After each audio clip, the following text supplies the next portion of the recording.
For me, the best thing about the JBI has simply been the interaction with our peers.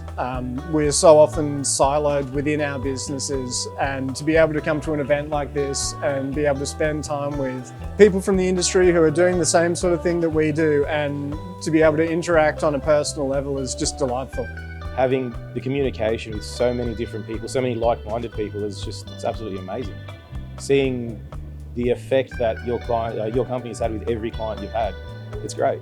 It's really, really good. I particularly enjoyed watching the Lego section yesterday. I didn't know what the end result would be, but I could see where we were going and what everyone doing that little workshop, like how people would think about the first step and then the second and third step, how the outlooks would change. And that was really impressive. I really enjoyed that part specifically. Bruce and his team of coaches are amazing experts who really helped me open my eyes to advancements that I can make in my processes and my thinking. Yeah, we sort of joined for, I guess, a bit of accountability, a bit of structure.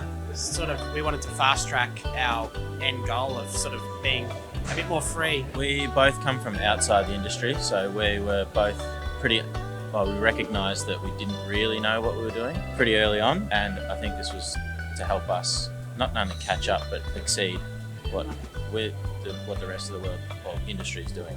I felt slightly overwhelmed, but every time I did join one of the sessions, they would greet me and I would go, this is what we're talking about today, and I would listen in. I would ask a couple of questions. Then they will ask me questions, and then I had to share my experiences. So that was daunting initially, but as time has gone by, it's been quite beneficial because now I've learned to apply that in my everyday scenario at work, but also in my family life as well. What I've enjoyed most about the JBI would certainly be the guest speakers that we had today, and having that sort of personal development has been a big focus, because often we're striving to make the business better and the team better, that sometimes you forget that you need to make yourself better first. So gaining that knowledge of how we can better ourselves so then we can better our team is really important. Being able to interact with other people here and get to know a bit more about them and what they've taken away from it's really helped me to get the most out of it. Thank you so much. Oh my God.